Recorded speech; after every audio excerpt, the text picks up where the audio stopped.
Nagsimula ang eksena sa isang lalaki na nanginginig sa takot dahil sa tingin niya ay halimaw ang kanilang kalaban. Samantala, sinabihan siya ng isa pang lalaki na bumangon at lumaban, ngunit wala siyang lakas ng loob. At sabay-sabay, nagtataka ang ibang martial artist kung kailan darating ang Sect Masters. Sinabi ng isa sa mga martial artist na narinig niya ng maagang nilason ng mga masters ang kalaban, ngunit sinabi niya na ito ay isang mas malaking halimaw kaysa sa naisip niya.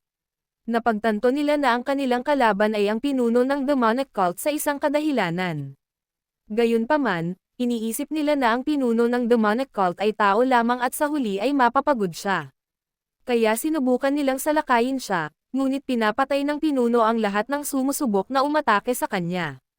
Nang subukang saksakin siya ng dalawang iba pang lalaki, pinatay sila ng pulang demonyo gamit ang kanyang mga kamay, at napagtanto nilang katangahan na isipin na ang isang plano tulad ng pag-asang mapagod siya ay gagana.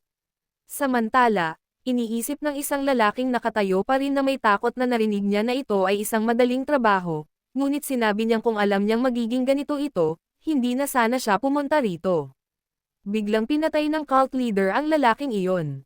Ngunit dumating ang mga masters, at sinabi ng isa sa kanila na mukhang hindi siya bababa ng ganoon kadali. Sinabi ng master na ito sa Red Demonic Master na dito nagtatapos ang kanyang paghahari. Ngunit nagulat siya nang makitang ito ang Blue Demon Master. Habang nagmamadaling salakayin siya ng lahat ng masters, at sasaksakin na siya ng espada ng Blue Demon Master, ginagamit ng Red Demon ang Heavenly Demon Art of Destruction. Ang guro ay itinulak palayo ng isang malakas na puwersa, ngunit ang kanilang mga espada ay naipit sa katawan ng pulang demonyo, ang itim na apoy na sibat ng maltong demonyo, ang espada ng dakilang karunungan ng Taiji Apprentice, ang malamig na bakal na espada ng Namgun Clan Master, at ang Silver Moon na fang ng Imperial Special. Ang mga puwersa ay ang talam ng mga bayani na namamahala sa mundo, at tinutusok nila ang katawan ng isang tao, ang Red Demonic Master. Sa loob ng 5 taon ng pagpasok sa Martial Society, ang pangalan ng Red Demonic Master ay kilala sa lahat ng tao sa mundo, at sa ika-7 taon, ang kanyang presensya mismo ay naging banta sa mundo. Sa ika-8 taon, sumali siya sa demonic cult, at sa unang pagkakataon sa kasaysayan ng Cult of the Heavenly Demon, siya ay naging pinuno ng cult bilang isang tagalabas, at ang kanyang pangalan ay naging mito at isang alamat. Biglang, sinabi ng Red Demonic Master na napakaraming pananaksak, ngunit sinabi ng Blue Demon Master na lagi niyang iniisip na alam niya kung gaano kalakas ang Red Demonic Master, ngunit sinabi niyang napatunayan niyang mali siya. Sinabi ng Blue Demon Master na ang Red Demonic Master ay masyadong makapangyarihan, at sinabing iyon ang dahilan kung bakit umaasa sila na siya na ang huli. Kaya nang tanungin ng Red Demonic Master kung iyon ang dahilan kung bakit siya pinagtaksilan ng Blue Demon, sumagot siya na hindi iyon ang kaso, at lahat ng ito ay dahil sa Red Demonic Master. Sinabi ng Blue Demon na ito ay dahil sinubukan ng Red Demonic Master na ituro ang kanyang martial arts sa mga normal na tagasunod, at ang sinubukan niyang gawin ay huwag pansinin ang mga ugat ng Cult of the Heavenly Demon. Tinanong ng pulang demonyong guro si Master Monk kung iniisip din ba niya iyon, na sinagot niya na ang kanyang mga kilos ay tunay na hindi pag-aari, at sinabi, bilang isang Budista, paano niya masisisi ang isang tao sa pagsuko ng pag-aari. Gayunpaman, sinabi ng monk na ang mundo ay puno ng mas masasamang tao kaysa sa posibleng isipin ng Red Demon. Kaya't sinabi niya kung ang kanyang martial art ay naging publiko, ang mga humahabol sa kasamaan ay magkakaroon ng kapangyarihan ng walang cultivation. Sinabi ng monghe na hindi niya maaaring baliwalain ang kaguluhang magmumula doon. Ngunit ang Red Demonic Master ay nagsabi na ito ay isang maliit na dahilan. Sinabi ng Red Demon Master na lahat sila ay gumagawa ng maliliit na dahilan para mapanatili nila ang maliit na awtoridad na mayroon silang lahat. Biglang, sinabi ng asol na demonyo, hindi mahalaga ang dahilan, at ang pulang demonyong guro ay isang tao na walang sino man ang nakakaunawa. Kaya siya ang sanhi ng kanyang sariling kamatayan at sinabing dapat siyang matakot sa kanyang kamatayan. Gayunpaman, ang pulang Demon Master ay tumawa at nagsabi, ang kamatayan ay walang dapat katakutan. At agad na hinawakan ang leeg ni Blue Demon. Ang sabi ng Red Demon Master, ang dapat katakutan ng Blue Demon ay kung ano ang susunod. Ngunit binalaan siya ng monghe na huwag gumawa ng anumang krimen. Biglang, ang Red Demon Master habang nasasakal, Nagtanong si Blue Demon kung alam niya kung ano ang nagpapanatili sa kanya dito, at sinabing, ang Blue Tears ay isang regalo na ibinigay niya sa kanya kaya dapat niya itong ibalik. Ang pulang Demon Master ay bumunot ng espada mula sa kanyang katawan at sinaksak sa dibdib ng asul na demonyo habang sinasabing dapat niyang malaman kung ano ang ibig sabihin ng pagtataksil sa kanya. Sinabi ng Red Demon Master na hindi niya nakakalimutan ang sama ng loob, at lahat ay natatakot na makitang patay na ang Blue Demon. Bigla, ang pulang Demon Master, habang tinitingnan ang dugo sa kanyang mga kamay, ay nakaramdam at nagtataka kung ito na ba ang katapusan.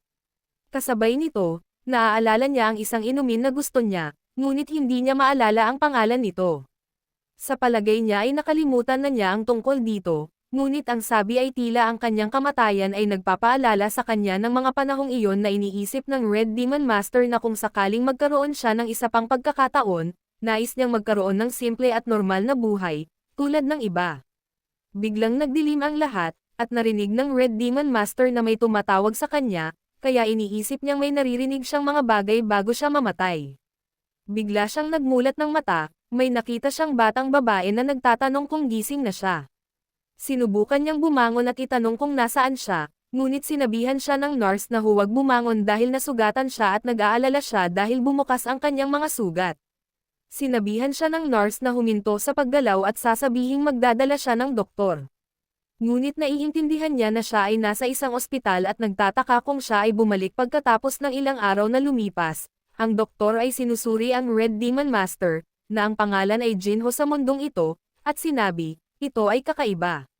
Kaya tinanong ng kanyang ina kung may mali kay Jinho. Sagot ng doktor, walang mali, at nakakapagtaka lang kung gaano kabilis gumaling ang laceration.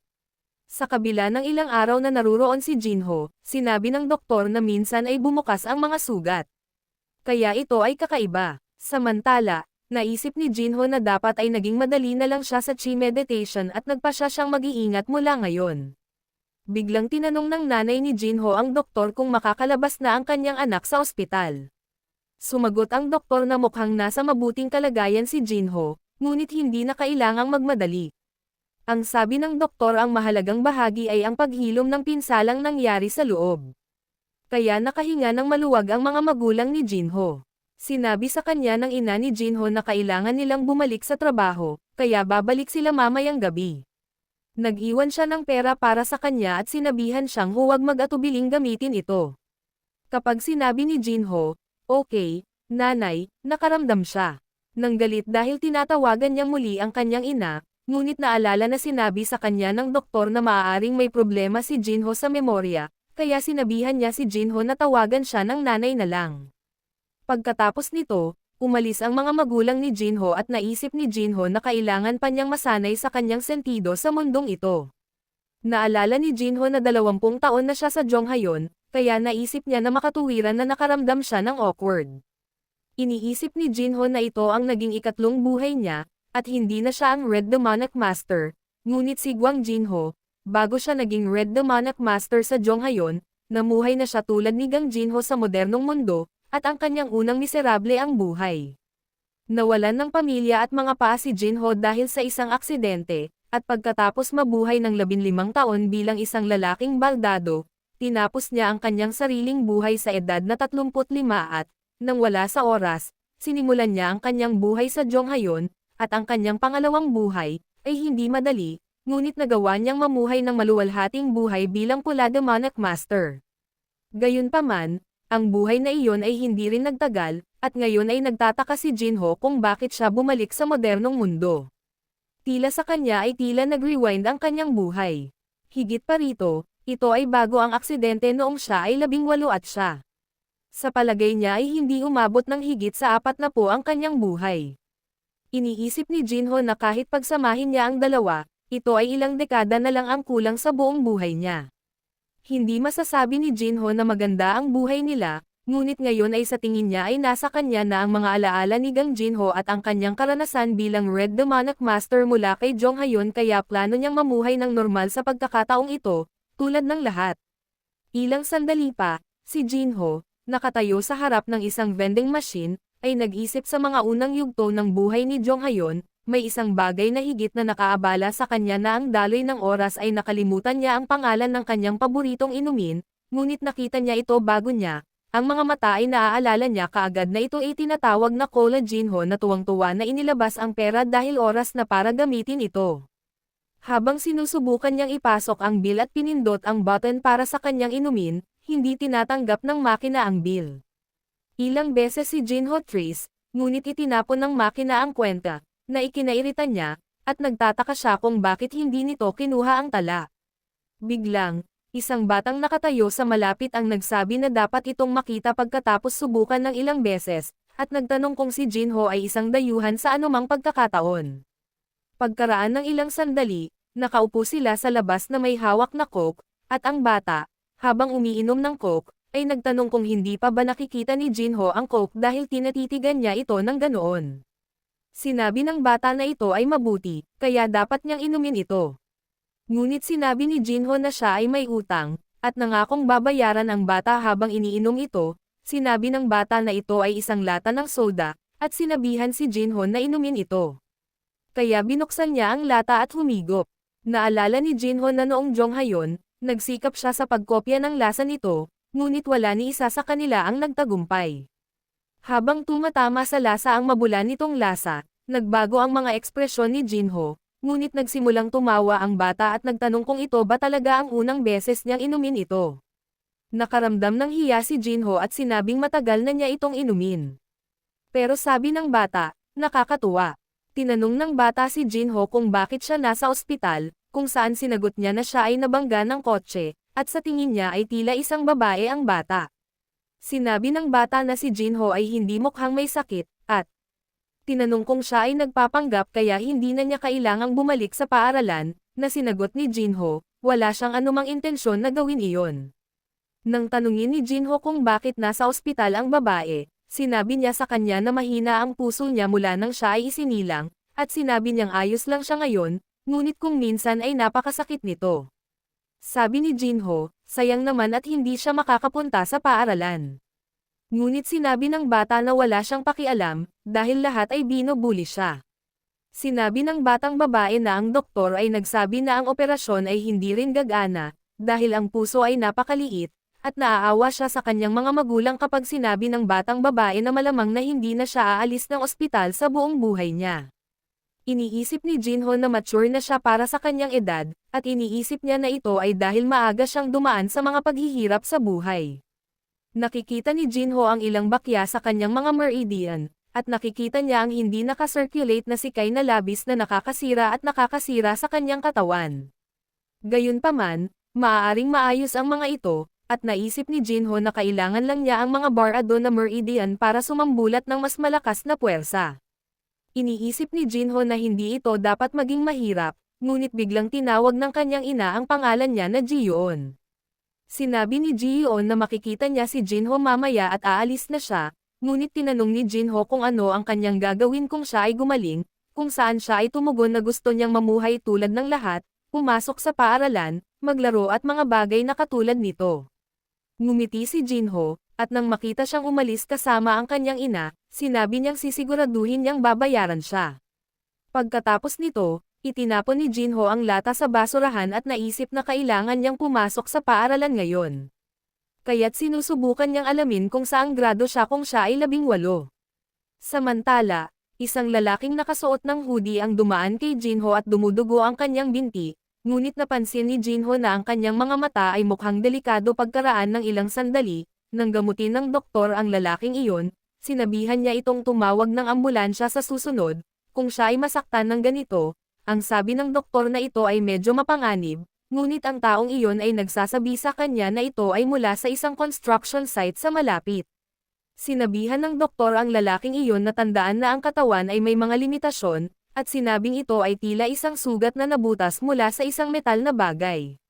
Sinabi ng doktor na maswerte ang lalaki na hindi nito nahawakan ang kanyang mga buto, at mukhang bata pa siya. Kaya nagtatanong siya kung hindi ba mahirap magtrabaho sa isang construction site. Sinabi ng bata na gusto niya ang kanyang trabaho at sinabi na mas mabuti kung hindi niya ginawa ang pagkakamaling ito. Ang doktor, habang umaalis, ay nagsabi na magandang makitang siya ay positibo, at sinabing isasara niya ang mga kurtina upang maglaan siya ng ilang oras upang magpahinga doon. Pag-alis ng doktor, nagbago ang ekspresyon ng lalaking iyon at tumingin sa scalpel sa mesa. Samantala, sinabi ng doktor sa nurse na nakakapagod na ang trabahong ito at sinabing dapat niyang makilala ang isang tao. Pabirong itinanong ng doktor kung may kakilala siya, ngunit ang sagot niya ay hindi niya kilala.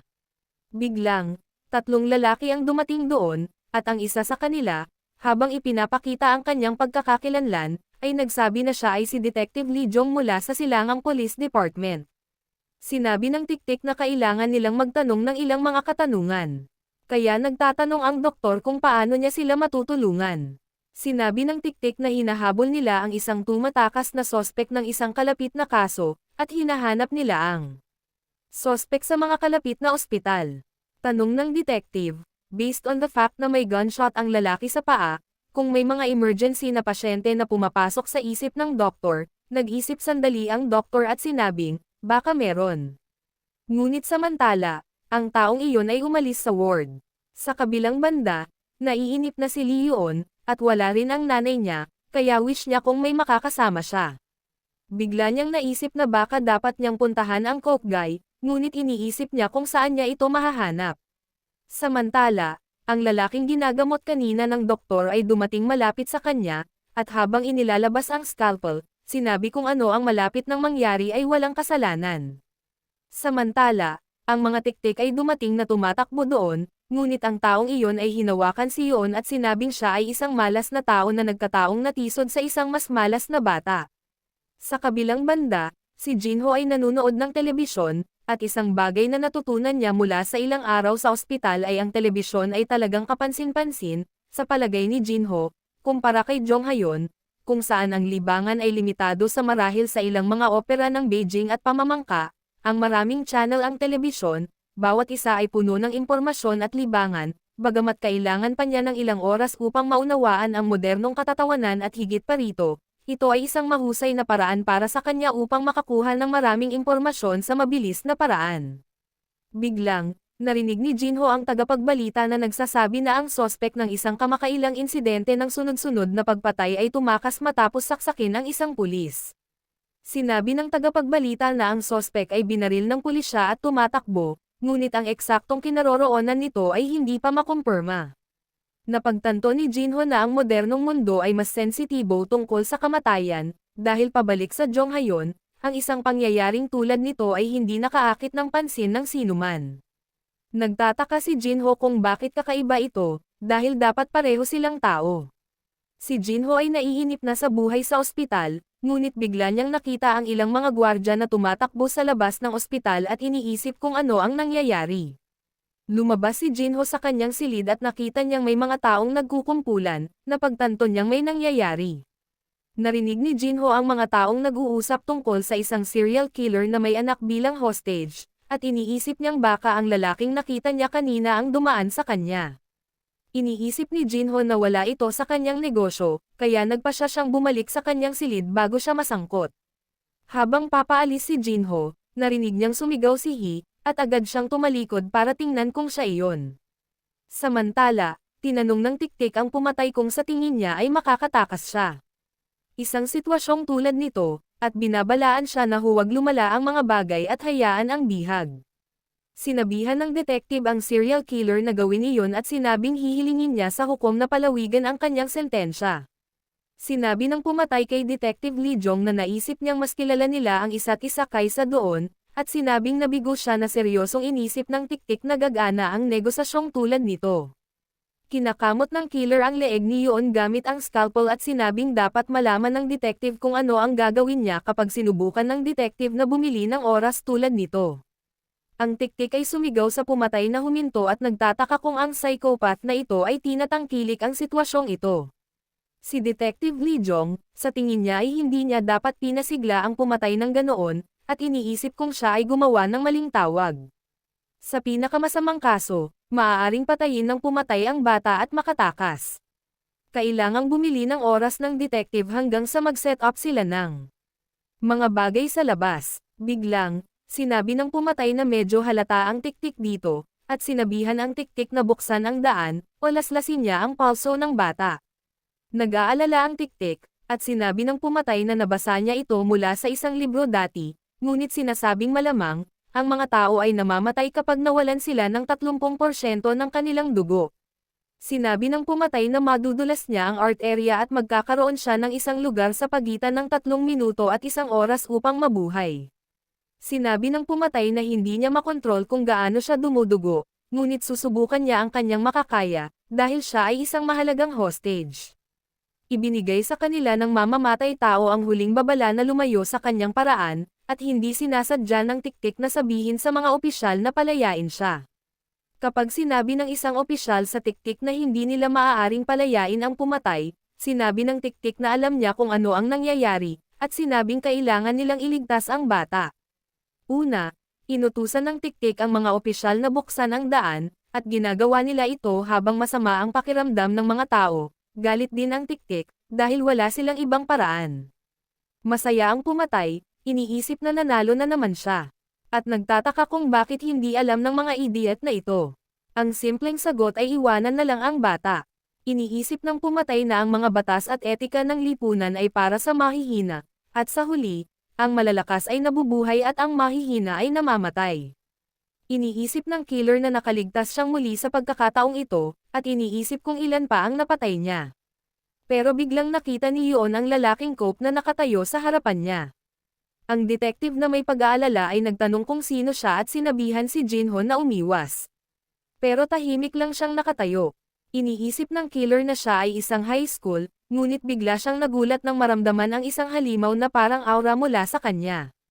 Gustong sabihin ng pumatay kay Jinho na huwag lumapit sa kanya, ngunit hindi siya makapagsalita, at bigla niyang nakita si Jinho na nakatayo sa kanyang harapan.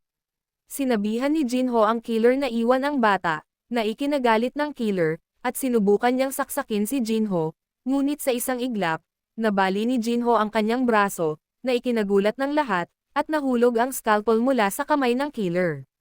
Sumigaw ang killer sa sakit, ngunit bigla siyang sinipa ni Jinho kaya nawalan siya ng malay.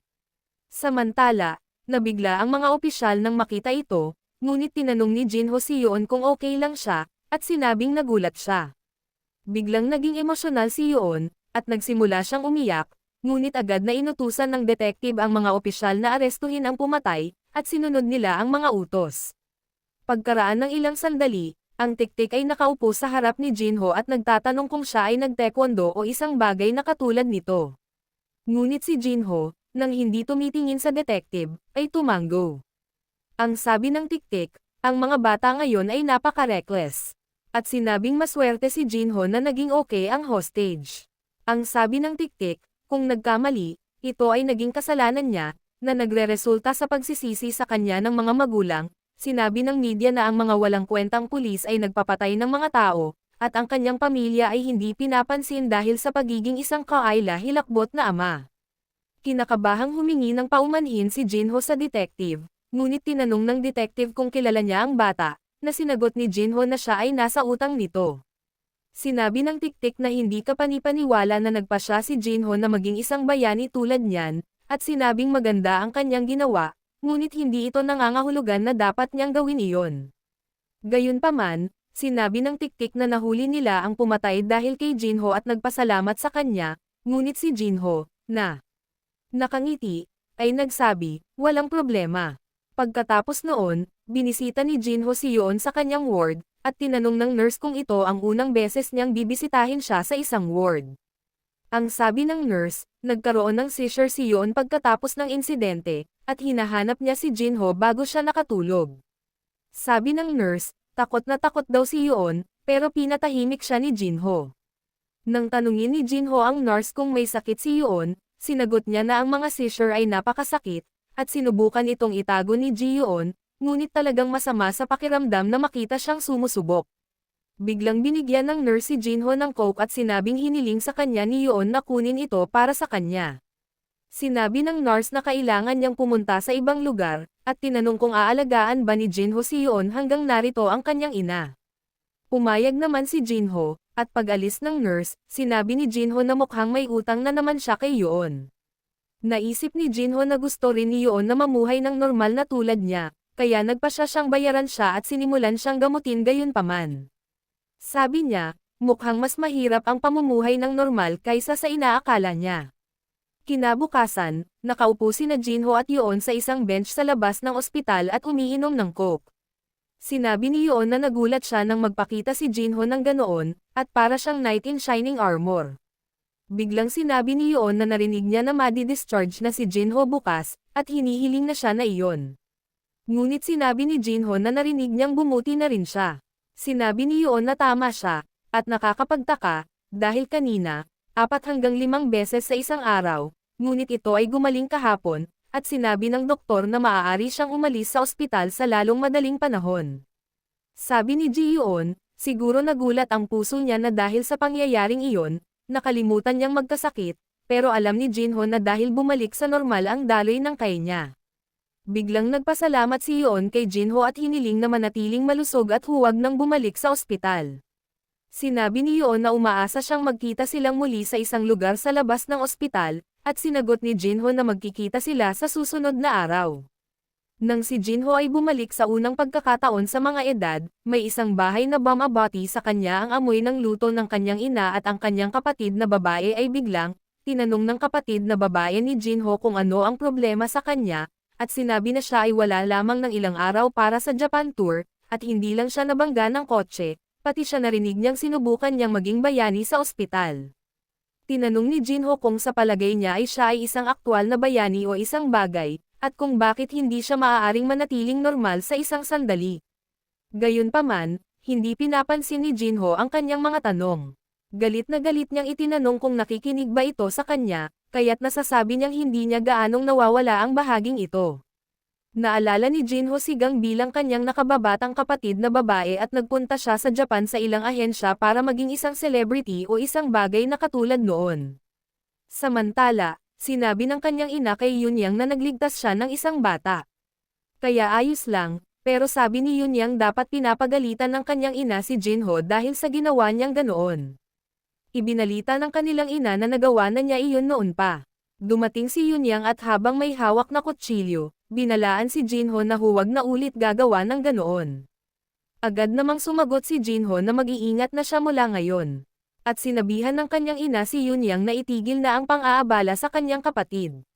Sinabihan ng kanilang ina si Jinho na maghanda para sa paaralan bukas, kaya pumunta siya sa kanyang silid habang tinitingnan ang kanyang uniforme. Iniisip ni Jinho na, kailangan niyang pumasok sa paaralan para mamuhay ng normal, at sa tingin niya ay mapayapang panahon ito. Kaya inaabangan niya ito kinabukasan, kapag pumasok si Jinho sa paaralan, masama ang pakiramdam niya dahil ang unang araw niya pabalik ay ang araw ng midterms.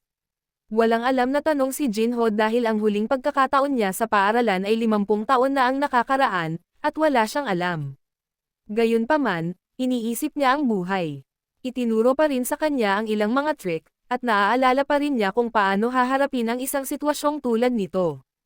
Pagkatapos ng pagsusulit, nalungkot si Jinho at iniisip na mas masakit ito kaysa sa pagsasanay para sa martial arts.